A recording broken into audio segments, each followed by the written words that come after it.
Chief of army staff بننے کی دوڑ کے اندر یہ بہت ہی زیادہ سرگرم تھے، لیکن نواز شریف صاحب نے ان کو چیف آف آرمی سٹاف کی دوڑ سے فارغ کرتے ہوئے جنرل رحیل شریف صاحب کو بنا دیا چیف آف آرمی سٹاف، جس کے بعد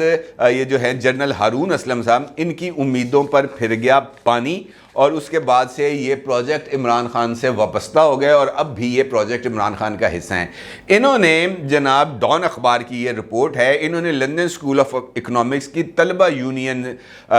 کی جو ایک تقریب تھی فیوچر آف پاکستان کانفرنس 2023، اس کا سیشن ہے سول ملٹری تعلقات بقائے بامی یا محاذرئی، اس کانفرنس سے انہوں نے خطاب کیا ہے، اور انہوں نے اس بات کا انکشاف کیا ہے کہ جناب فوج نیوٹرل نہیں ہے، پاکستانی فوج نہ کل نیوٹرل تھی، نہ آج نیوٹرل ہے، نہ کل نیوٹرل ہو سکتی ہے، کیونکہ پاکستان کے اندر طاقت ہے تو وہ فوج کے پاس ہے، اور فوج جو ہے وہ مداخلت کرتی ہے، کیونکہ مداخلت کرنے کے لیے اس کے لیے راہ ہموار کی جاتی ہے۔ اور پھر انہوں نے سوال کیا کہ عمران خان نے جنرل باجوہ کو توسیع کیوں دی، آصف علی زرداری نے جنرل کیانی کو توسیع کیوں دی؟ میں سمجھتا ہوں کہ فوج کو غیر جانبدار رہنا چاہیے، سیاست میں مداخلت نہیں کرنی چاہیے، لیکن آپ اسے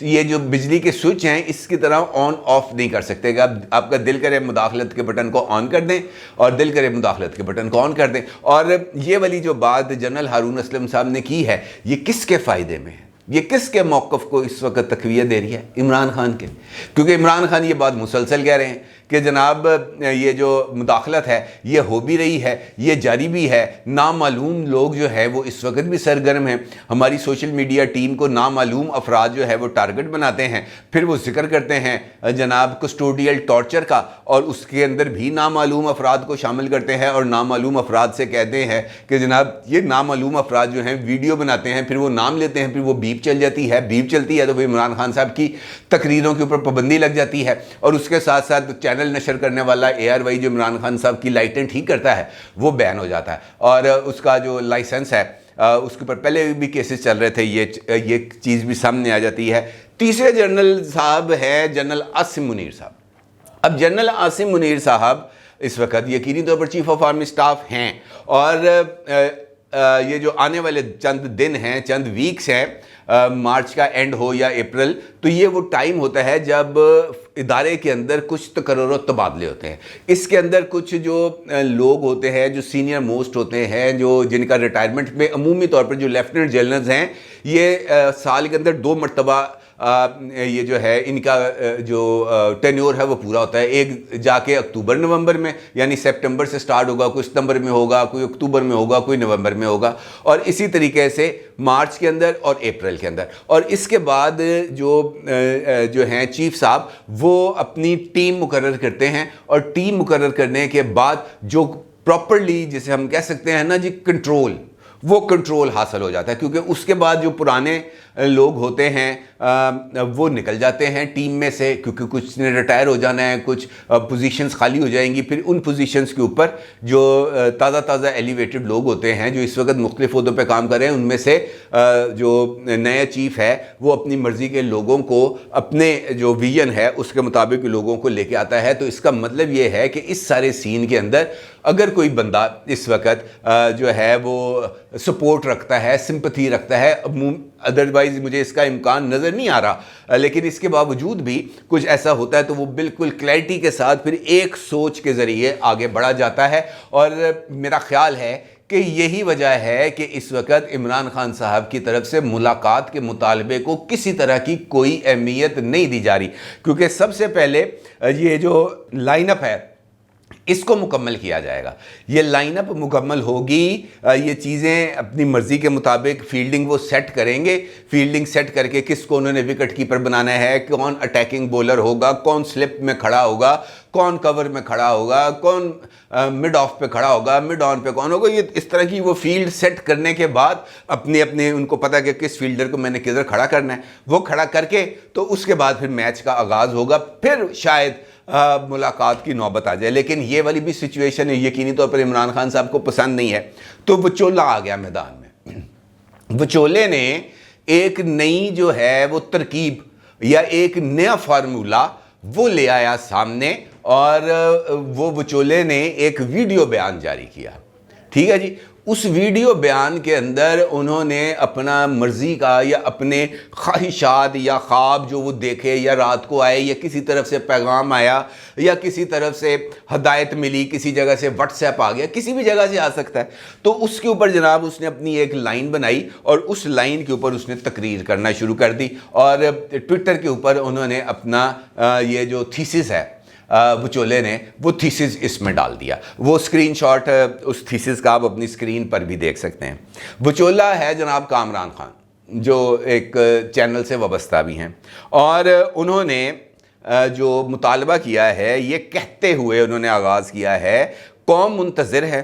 فوجی قیادت جنرل عاصم منیر کی سربراہی اور سپریم کورٹ کی رہنمائی میں موجودہ نظام کو فارغ کر دے،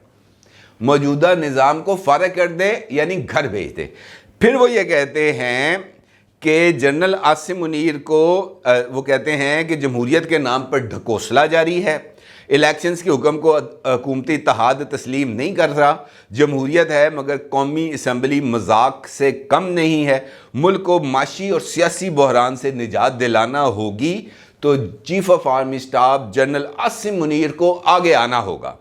جنرل عاصم منیر کی سربراہی میں فوج کو فیصلہ کرنا ہوگا اور آئین کی پاسداری کے لیے سپریم کورٹ سے رہنمائی حاصل کرنی ہوگی تاکہ نظام کو فارغ کر کے ٹیکنوکریٹ حکومت قائم کی جائے جو IMF سے بات کرے، ملک میں معاشی استحکام لائے، سپریم کورٹ نیب قوانین میں تبدیلیاں مسترد کر کے کرپشن کیسز کو بحال کرے، جنرل نذیر احتساب کا نامکمل سفر دوبارہ شروع کریں اور اس کو مکمل کریں۔ اب یہ والی جو چیز ہے بڑی دلچسپ ہے، دلچسپ اس وجہ سے وہ یہ کہتے ہیں وچولہ صاحب کہ جناب جنرل عاصم منیر صاحب جو چیف آف آرمی اسٹاف ہیں وہ بطور سربراہ افواج پاکستان وہ رجوع کریں سپریم کورٹ آف پاکستان سے، ٹھیک ہے جی، وہ پٹیشن فائل کریں، جنرل صاحب پٹیشن فائل کریں سپریم کورٹ میں، کس کے خلاف؟ حکومت کے خلاف، اور ان سے کہیں کہ جناب حکومت مند ہی نہیں پئی، حکومت الیکشن نہیں کرا رہی، اپوزیشن کے بغیر قومی اسمبلی کی کیا ویلیو ہے؟ قومی اسمبلی کی کوئی ویلیو نہیں ہے، اپوزیشن کے بغیر جمہوریت نہیں ہے، لہٰذا اس حکومت کو گھر بھیجا جائے، ٹھیک ہے؟ گھر کون بھیجے؟ Supreme court. کس قانون کے تحت؟ کس قانون کے تحت گھر بھیجے؟ گھر جا سکتا ہے، پرائم منسٹر جا سکتا ہے، کنٹیمپٹ آف کورٹ اگر لگے گی تو۔ دوسری بات یہ ہے کہ حکومت کا آئینی طور پر ماتحت ادارہ فوج، اس کا سربراہ جس کا یعنی جو فوج کا سربراہ ہے وہ اپنے امیڈیٹ باس یعنی پرائم منسٹر کے خلاف جائے عدالت میں، سپریم کورٹ آف پاکستان میں، ٹھیک ہے جی، تو اس کے بعد وہ رہ جائے گا؟ نہیں۔ اب یہ ساری جو گیم ڈالنا ہے، یہ جو سارا چیز کو کریٹ کرنا ہے، اس کے پیچھے مقصد کیا ہے؟ اس کے پیچھے مقصد یہ ہے کہ سپریم کورٹ اور فوج دونوں کے خلاف ایک رائے عامہ کو ڈیولپ کرنا ہے، دونوں کے خلاف یہ چیز کو ڈیولپ کرنا ہے کہ یار حکومت عمران خان ٹانا چاہتا ہے، ٹان نہیں دے رہے، ایل پھڑ کے کھلوتے ہیں، یہ گرنے نہیں دے رہے جنرل صاحب، لہٰذا اس کو گرانا ہے تو جنرل صاحب کو لیڈ رول لینا پڑے گا، سینٹر فارورڈ بنیں گے اور سینٹر فارورڈ گیند ڈی میں لے کے جائیں گے اور اس کے بعد جو ہے چیف جسٹس صاحب کو پاس دیں گے، چیف جسٹس صاحب گول کر دیں گے۔ لو اب یہ اسکیم ہے بنیادی طور پر۔ پھر وہ کہتے ہیں کہ جو جنرل عاصم منیر صاحب ہیں غیر آئینی کام کریں، اس کے بعد وچولہ صاحب یہ کہتے ہیں کہ چیف جسٹس آف پاکستان وہ بھی غیر آئینی کام کریں، ٹھیک ہے جی، اور اس کے نتیجے میں حکومت قائم ہو جو لوگوں کی ریپرزنٹیٹیو نہ ہو، وہ PTI نہ ہو، وہ نون لیگ نہ ہو، وہ پیپلز پارٹی نہ ہو، یعنی الیکشنز نہ ہوں، الیکشنز نہ ہوں۔ الزام کیا لگا رہے ہیں کہ PDM کی سرکار 2 صوبوں میں واضح احکامات کے باوجود الیکشن نہیں کراندی پئی، اور خود اس نظام کو گھر بھیجنے کے بعد الیکشنز کا مطالبہ نہیں کر رہے موصوف وچولہ صاحب، وہ یہ کہہ رہے ہیں کہ اس کے بعد ٹیکنوکریٹ حکومت بنائیں۔ یہ جو ٹیکنوکریٹ حکومت کے جو ابال اٹھتے ہیں نا، اچانک یہ جو پیٹ میں مروڑ اٹھتے ہیں، اچانک فائل نکل آتی ہے، اچانک چیزیں چلی جاتی ہیں، یہ بڑی سینسٹیو چیز ہے کیونکہ اس کے ساتھ بہت سارے لوگوں کے مفادات وابستہ ہیں، اور ٹیکنوکریٹ سیٹ اپ جو ہے وہ آپ اندازہ لگائیں کہ وہ اس وقت کس کو سوٹیبل ہے، کیونکہ ٹیکنوکریٹ سیٹ اپ آئے گا تو موصوف خود یہ فرماتے ہیں کہ نیا set up I am F سے بات کریں، نیا سیٹ اپ آئی ایم ایف کے ساتھ معاہدہ کریں، نیا سیٹ اپ ملک کے اندر معاشی استحکام لے کے آئے، یعنی جو ٹیکنوکریٹ سیٹ اپ آئے گا وہ لانگ ٹرم ہوگا۔ کس آئین کے تحت، کس قانون کے تحت؟ یعنی پورے کے پورے جو آئینی ادارے ہیں موصوف یہ فرماتے ہیں کہ وہ تمام کے تمام غیر آئینی اقدام کریں، اس کے نتیجے میں غیر آئینی فیصلے کیے جائیں، غیر آئینی فیصلوں کی بنیاد پر ایک غیر آئینی حکومت بنے جو لوگوں کی نمائندہ نہ ہو، اور پھر اس کے نتیجے میں آئی ایم ایف کے ساتھ بات کی جائے۔ لو دسو اب اس کے پیچھے بھی کیا ایجنڈا ہے، اس کے پیچھے کیا چیز حاصل کرنے کی خواہش ہے؟ عدم استحکام، امریکی ایجنڈا، سٹاک مارکیٹ کا سٹا، ڈالر کے ریٹوں کی فلکچویشن اور وہاں سے پیسے، اے کے ڈی گروپ زندہ باد، یہ ہے بنیادی ایجنڈا، اور اس کے پیچھے کام کر رہے ہیں۔ اور یہ تمام لوگ جا کے کس کے جو ہے سپورٹ میں بیٹھتے ہیں؟ عمران خان۔ کامران خان کے آپ ہر ایک چیز اٹھا کے دیکھ لیں، کس کی سپورٹ میں جائے گی؟ نہ جمہوریت کی، نہ حکومت کی، نہ کس کی درخواست ہوگی فوج سے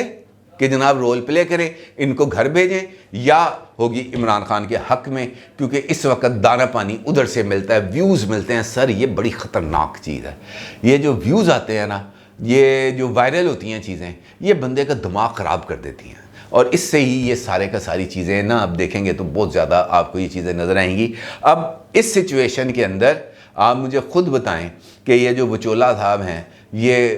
کس کی گیم پر ہیں اور کیوں ہیں؟ ذرا کمنٹس کے اندر بتائیں مجھے، اپنی رائے کا ضرور اظہار کیجیے گا۔ آپ کا بہت شکریہ، اللہ حافظ۔